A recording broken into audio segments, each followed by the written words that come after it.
Paths Heavenly, Earthly, and Demonic, Chapter 6, First Part. Okay, all set, Hiki said, clapping his hands together. He was sitting cross-legged, with thin fabric reminiscent of a gossamer wing stretched across his knees. What the hell is that? Pick inquired, sneaking a peek at his work. Nothing that concerns the likes of you. No. Go tell the lady I have a present for her. No way, tell her yourself. Just as the boy turned around, he bumped right into Annette, who'd just come over. Until a few hours ago, Hiki had been working on horseback, but then he'd dismounted, saying that soon he'd be done with something really useful, and he wanted to just plow right through it. Why? The girl had asked with visible distaste as she was about to ride on, and for a moment she donned a sad expression that quickly vanished. Pick bared his pearly teeth. The jerk's working on something weird. I say we leave him and keep on going. I haven't liked him from the get-go. I think having him around is preferable to being left alone with you. The hell you say? Little girlies don't know what to look for in a man. What's that? Never mind. Let's just go. You're being followed, right? We can't afford to waste time. Annette fell silent. Pick had a point. What in the... Pick turned what could only be described as a look of loathing behind Annette. Here came Hiki, the fabric of his gossamer wing in hand. Well? I finished our new transport. Miss, you'll fly with me on this. In saying that, he made a light sweep of the breeze-filled fabric. What in heaven's name is that? Annette asked, eyeing both the fabric and its owner suspiciously. A magic carpet. I'll have you home in a day, and no foe will be able to lay a hand on us. Really?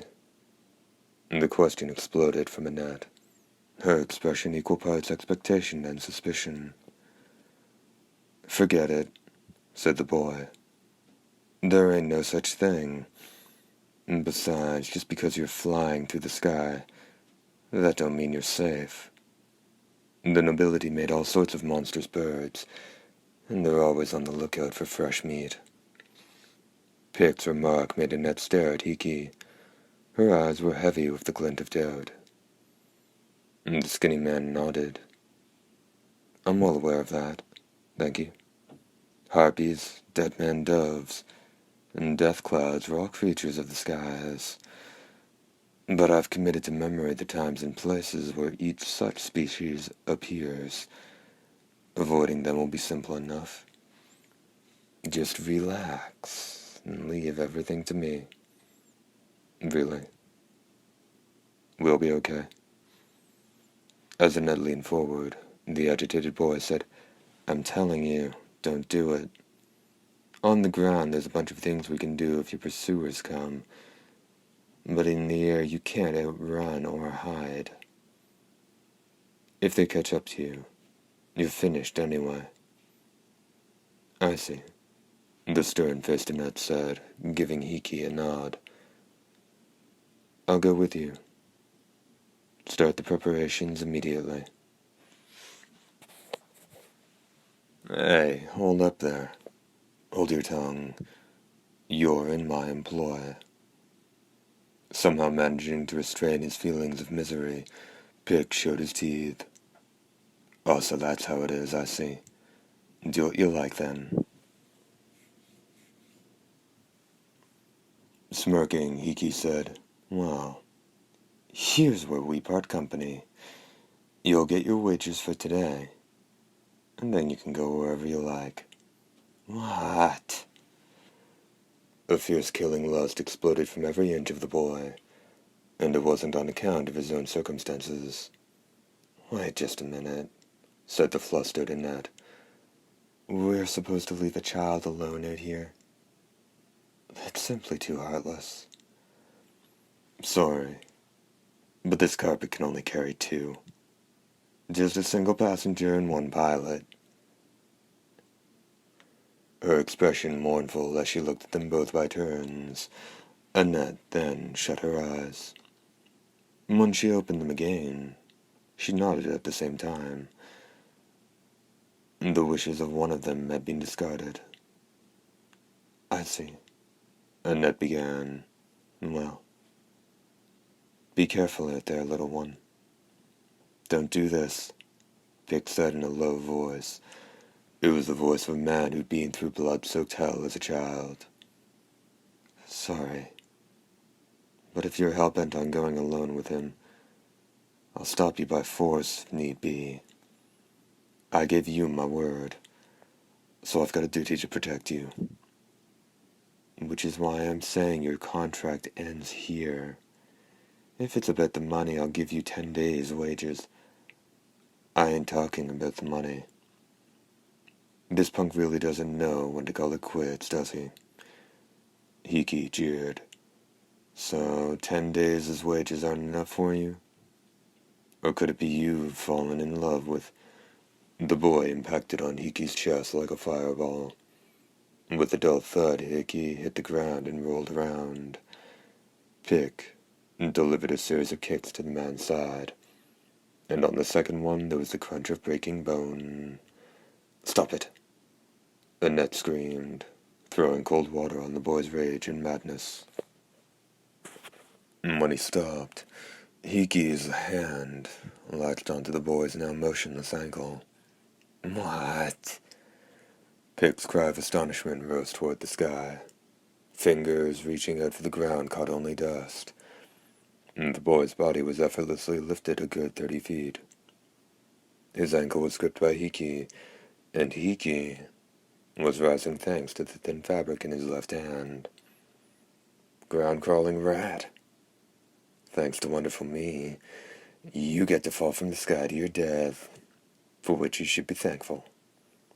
Let go of me, you beanpole. Screw you and your stupid tricks. You mean it's okay if I let you go? His fingers opened. What? Quickly grabbing him again, Hiki sneered. Now, unless you want to be smashed flatter than a frog, swear you'll never interfere with me again. Go on, swear it. The boy twisted frantically, saying, like I'd ever promise you anything. If you don't set me down on the ground like a little angel, you're gonna regret it. Your wish is my command. I'll set you down just as kindly and gently as an uppity little shit like you deserves. Now the two of them were at a height of over 250 feet. Animosity intertwined in the sky, and insult flew between the two. This is your last chance. Swear it. Hiki shouted, teeth bared. Screw you. I ain't promising you squat. Pick repeated, but he then immediately shouted, Hey, wait a sec. Finally scared, punk? Well, no. Behind the girl, it's a dust creeper. Don't make me laugh, you little coward. And that line's as old as... Look, you idiot. I'm not falling for... Oh, what the hell? What Hiki saw was an elliptical shape latching onto a net from behind as she looked up at them. 3 pairs of limbs from the dozens wriggling on the creature's abdomen robbed the net of her freedom, pulling her underground before she could even scream. Damn it all. The instant the airborne Hiki lost focus, his grip slackened. What?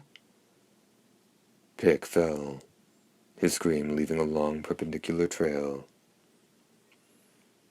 Just as the boy was about to slam into the ground, Hiki came diving down, scooped him up with expert timing, and landed about 10 feet from the dust creeper's hole. At the same time, Pick kicked at him, saying, Saving me was all your idea? I didn't ask you to. Of course, I suppose you want me to help rescue the girl now, don't you?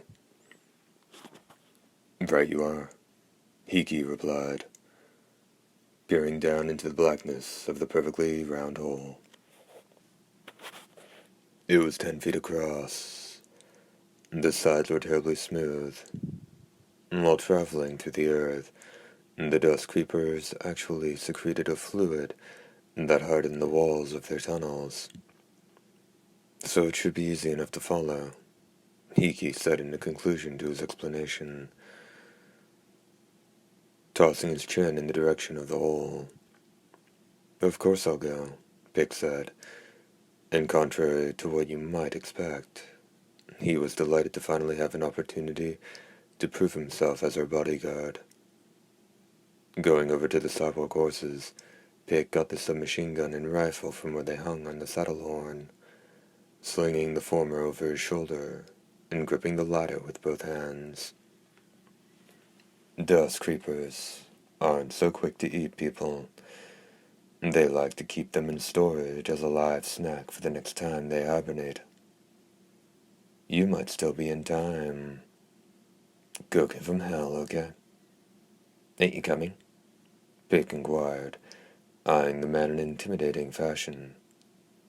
Feigning ignorance, Hiki replied, the skies are my specialty. A cramped place like this hole in the ground is a spot suited to rats. Okay, get cracking. Hey, you don't have to tell me. But once I've rescued the little lady, I'm gonna take her to her destination alone. And this is where you hit the bricks. You okay with that? Sure. I'll even wash your condition down with a whole bottle of tequila high. You're on. That settled, and there was nothing more to discuss. And with all the fight and determination of a ball of fire, the boy threw himself into the hole. After a 10-foot vertical drop, the tunnel ran parallel to the surface. The boy ran like a man possessed. Dust creepers could weigh more than 200 pounds. No matter how rough he got, Pick didn't have to worry about collapsing any tunnel built to support them. Dust creeper activity was generally focused in a 3-mile area around their den. Shit, I hope it's less than a mile from here, the boy said to himself. Suddenly, there was nothing but air beneath his feet. What the? Down a nearly 45-degree incline, the boy slid at frightening speed, with nothing to grab hold of and no place for his feet to find purchase. Page break. Somewhere a shrill noise rang out.